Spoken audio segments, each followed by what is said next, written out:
There's a lot of significant areas that we've made progress on. I mentioned our AWS data center water positive program. We're more than halfway through, which is exciting.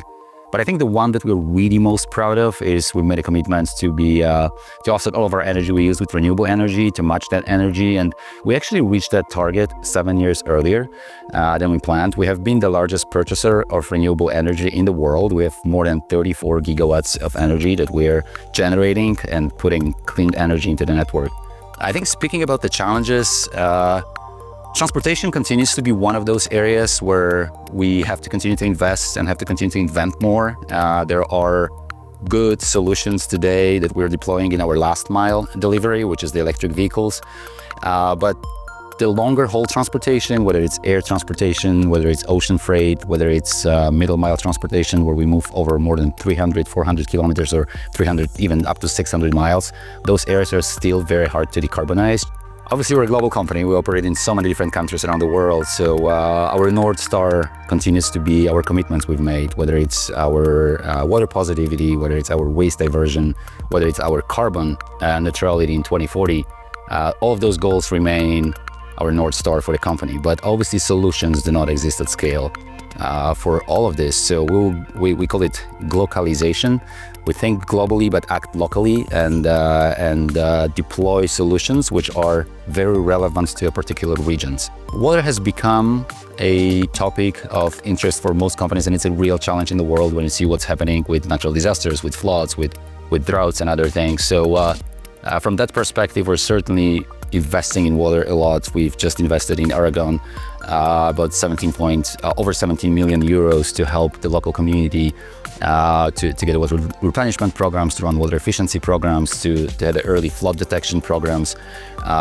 So water is a continuous priority, especially with the growth of generative AI technologies and how we can leverage the stack to help us to optimize to preserve natural resources like water. Absolutely. Water remains the priority for those data centers, and we'll continue to invest in technologies, again, as I mentioned, where water is a challenge for the local communities. We'll continue to invest in solutions that minimize the water use and optimize between the water use and the energy use. We have a lot of experience, so now we're deploying this using our platforms to help communities like Aragon.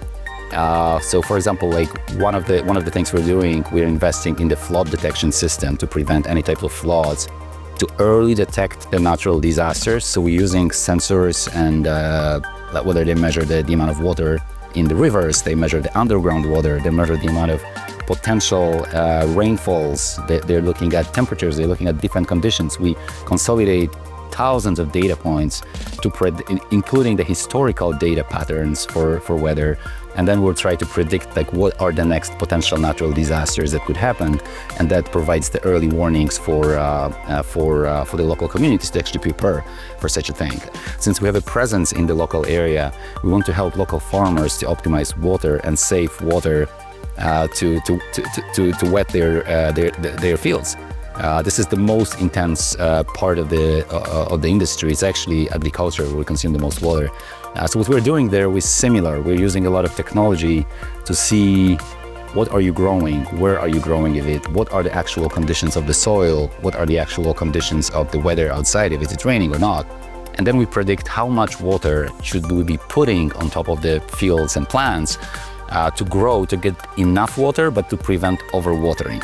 Overwatering is a problem, and we think by deploying all of these technologies, we'll actually be able to save over 200 million liters of water per year. We actually predict, working with about 460, 450 farmers just around the area, we'll be able to save 200 million liters of water a year, which is a significant number. It's way more than what we would ever consume in the data centers.